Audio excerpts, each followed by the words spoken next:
एक संत ने एक गरीब किसान को बताया धनवान बनने का मूल मंत्र। नमस्कार मित्रों, हमारे अमृत विचारधारा चैनल में आपका स्वागत है। मित्रों, आज की कहानी को पूरी सुनने के बाद आपको मालूम होगा कि इंसान अपने जीवन में गरीबी में, लाचारी में क्यों जीता रहता है। तो आइए सुनते हैं आज की ज्ञानवर्धक कहानी। मित्रों, किसी नगर में एक संत अपने एक शिष्य के साथ रहा करते थे।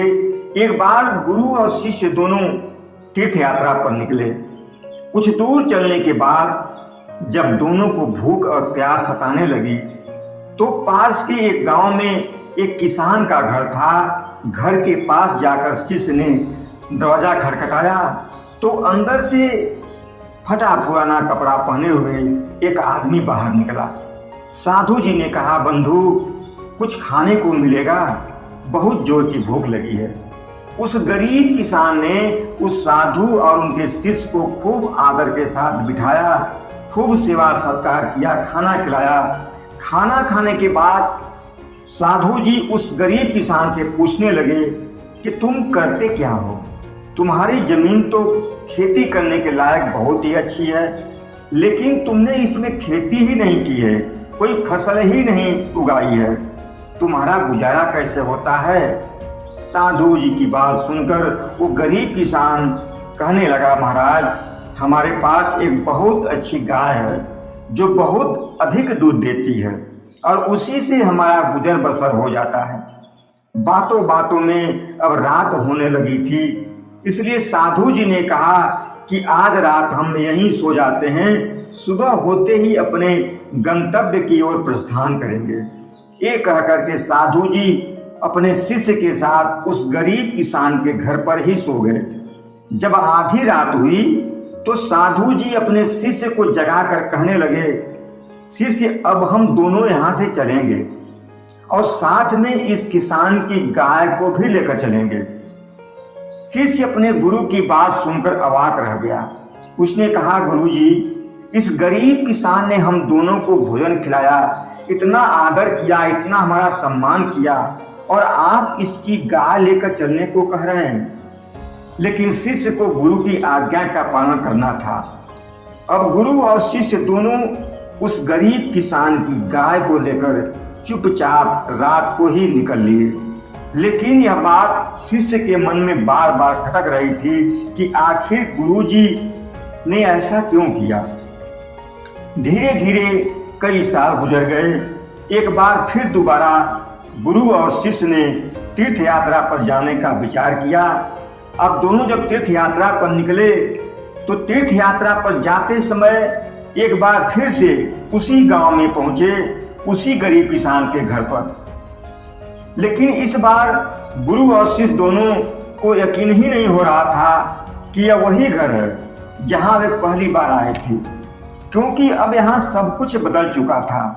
जो खेत खाली पड़े थे अब वहाँ फलों के बगीचे लगे हुए थे और उस किसान का मकान भी बहुत बड़ा, बहुत सुंदर बन चुका था। दोनों खड़े खड़े मन में विचार कर रहे थे कि अचानक वह किसान सामने से दिखाई दिया। शिष्य ने उसके पास जाकर बताया कि हमारे गुरुजी और मैं दोनों सालों पहले तुम्हारे घर पर आए थे। तो उस किसान ने तुरंत उन्हें पहचान लिया, आदर पूर्वक उन्हें बिठाया और गुरु शिष्य दोनों को खूब सेवा सत्कार किया।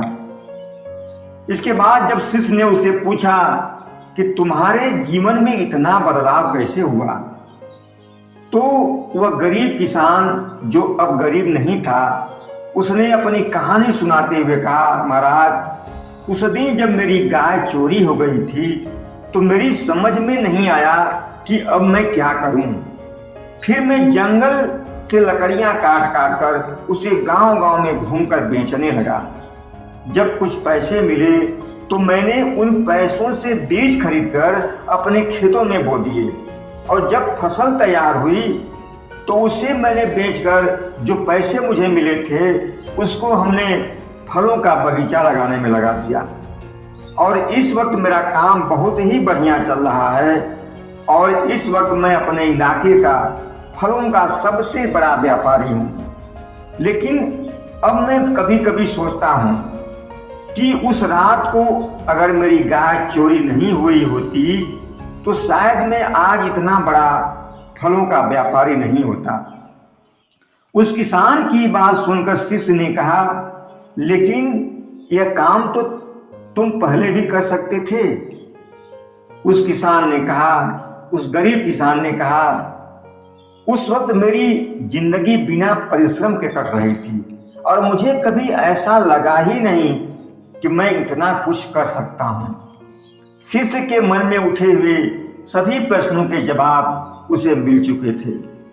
शिष्य को समझ में आ गया था कि सच्चे गुरु, सच्चे संत लोगों की कमजोरियों को भली भांति जानते हैं। वे जानते हैं कि लोग अपने जीवन में आलस्य और आरामदायक पिंजरे में कैद हैं और इस पिंजरे से निकलने के बाद ही वो अपने जीवन में कुछ बड़ा कर सकते हैं। शिष्य सोचने लगा कि हमारे गुरुजी समझ गए थे कि एक गरीब किसान अपने बनाए पिंजरे में कैद है और इसे पिंजरे से बाहर निकालने के लिए यही उचित होगा कि उस पिंजरे को ही तोड़ दिया जाए।